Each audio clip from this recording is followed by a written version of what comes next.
श्री गणेशाय नमः। परम परमात्मने नमः। वेदपुरुषाय नमः। महासरस्वत्यै नमः।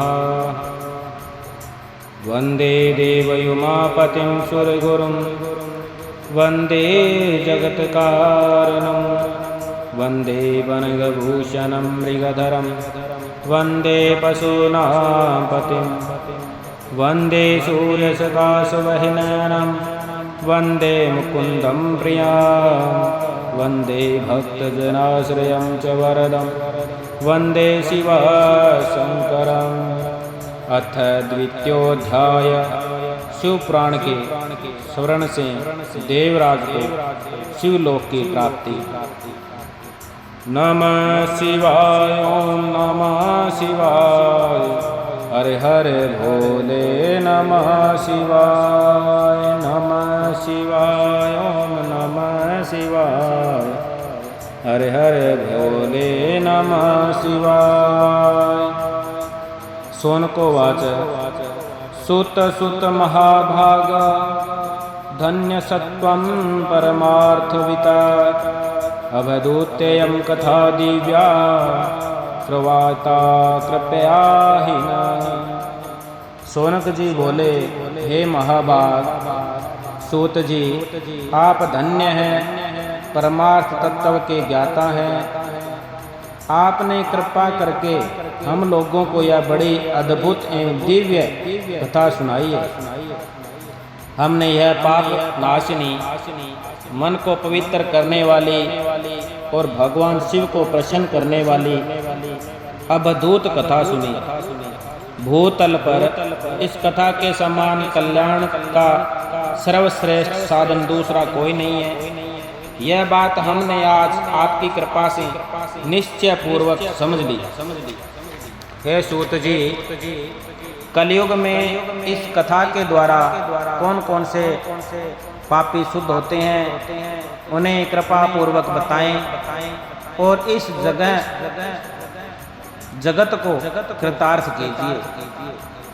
सूत जी बोले, हे मुने, जो मनुष्य पापी दुराचारी खल तथा काम क्रोध आदि में निरंतर डूबे रहने वाले हैं, वे भी इस पुराण से अवश्य शुद्ध हो जाते हैं।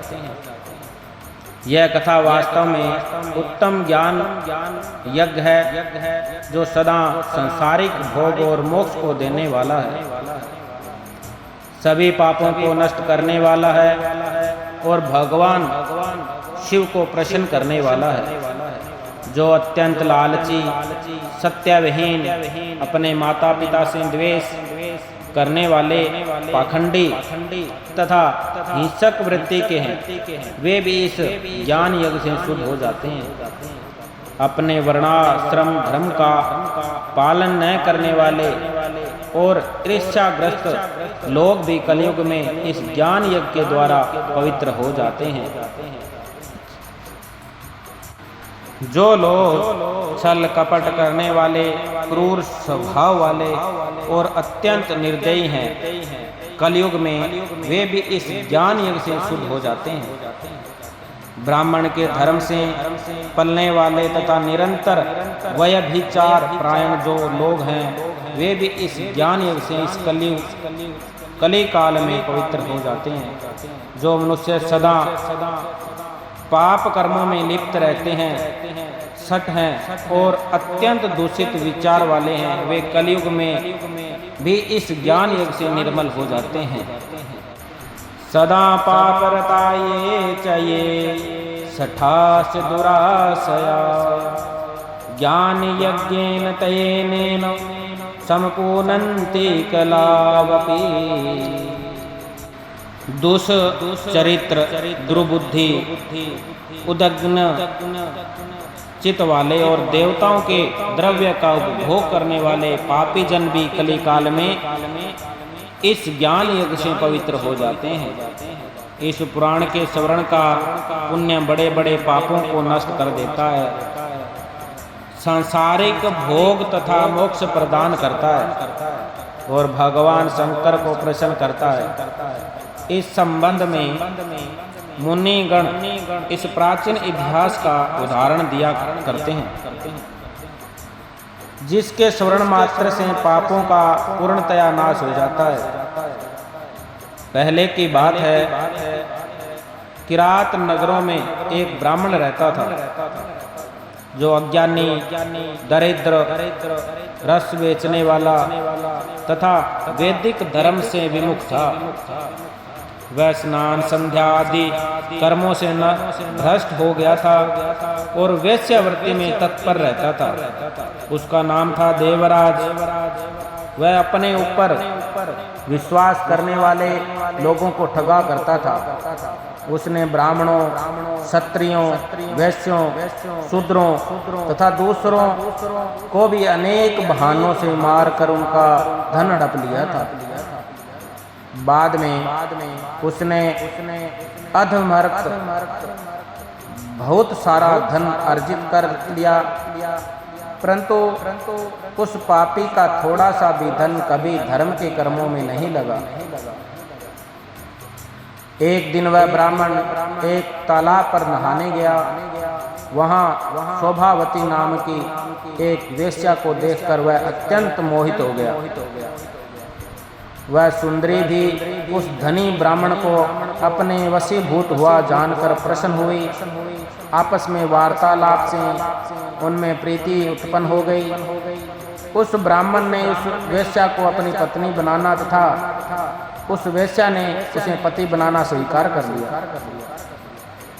इस प्रकार कामवश होकर वे दोनों बहुत समय तक विहार करते रहे।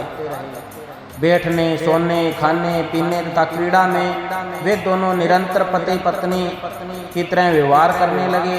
अपने माता पिता तथा पत्नी के बार बार रोकने पर भी पाप कृत्यों में संलग्न वह ब्राह्मण उनकी बात नहीं मानता था।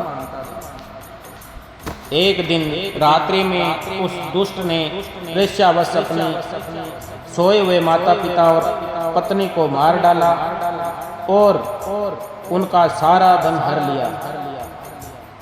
वेश्या में आसक्त चित्त वाले उस कामी ने अपना और पिता आदि का सारा धन उस वेश्या को दे दिया। वह पापी अभक्ष्य, भक्ष्य तथा मदपान करने लगा और वह नीच ब्राह्मण उस वेश्या के साथ एक ही पात्र में सदा जूठा भोजन करने लगा। एक दिन घूमता घूमता वह देवयोग से प्रतिष्ठानपुर जोशी प्रयाग में जा पहुंचा। वहां उसने एक शिवालय देखा, जहां बहुत से साधु महात्मा एकत्र हुए थे। देवराज उस शिवालय में ठहर गया और वहां उस ब्राह्मण को जवर आ गया। उस जवर से उसको बड़ी पीड़ा होने लगी। वहाँ एक ब्राह्मण देवता शिव पुराण की कथा सुना रहे थे। जवर में पड़ा हुआ देवराज ब्राह्मण के मुखारविंद से निकलती हुई उस शिव कथा को निरंतर सुन रहा था। एक मास के बाद वह जवर से अत्यंत पीड़ित होकर चल बसा। यमराज के दूत आए और उसे पांसों में बांधकर बलपूर्वक यमपुरी ले गए।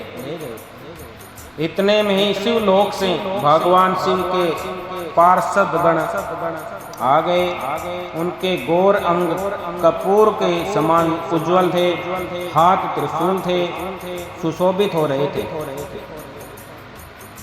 उसने संपूर्ण अंग भस्म से उदासित थे और रुद्राक्ष की मालाएं उनके शरीर की शोभा बढ़ा रही थी। वे सब के सब क्रोध करते हुए यमपुरी में गए और यमराज के दूतों को मारकर पीटकर बारंबार धमकाकर उन्होंने देवराज को उनके चंगुल से छुड़ा लिया और अत्यंत अभूत विमान पर बिठाकर जब वे शिवदूत कैलाश जाने को उद्धत हुए, उस समय यमपुरी में बड़ा भारी कोलाहल मच गया। उस कोलाहल को सुनकर धर्मराज अपने भवन से बाहर आए। साक्षात दूसरे रुद्रों के समान प्रतीत होने वाले उन चारों दूतों को देखकर धर्मज्ञ धर्मराज ने उनका विधि पूर्वक पूजन किया। यम ने ज्ञान दृष्टि से देखकर सारा वृत्तांत जान लिया। उन्होंने भय के कारण भगवान शिव के उन महात्मा दूतों से कोई बात नहीं पूछी। यमराज से पूजित तथा पार्थिव होकर वे शिवदूत कैलाश को चल गए और उन्होंने उस ब्राह्मण को दया सागर सांब शिव को दे दिया। शिव पुराण की यह परम पवित्र कथा धन्य है, जिसके सुनने से पापी जन भी मुक्ति के योग्य बन जाते हैं। भगवान सदाशिव के परम धाम को वेदज्ञ सभी लोकों में सर्वश्रेष्ठ बताते हैं। ब्राह्मण, क्षत्रिय, वैश्य, शूद्र तथा अन्य प्राणी, यहाँ तक कि जिस पापी ने धन के लोभ में अनेक लोगों की हत्या की तथा अपने माता पिता और पत्नी को मार दिया, वह वेश्यागामी शराबी ब्राह्मण देवराज भी इस कथा के प्रभाव से भगवान शिव के परम धाम को प्राप्त कर तक्षण मुक्त हो गया। बोलिए शंकर भगवान की जय। ओम नमः शिवाय, ओम नमः शिवाय, हरे हरे भोले नमः शिवाय, नमः शिवाय, ओम नमः शिवाय, हरे हरे भोले नमः शिवाय, नमः शिवाय, ओम नमः शिवाय, हरे हरे भोले नमः शिवाय, नमः शिवाय, ओम नमः शिवाय, हरे हरे भोले नमः शिवाय। बोलिए शंकर भगवान की जय।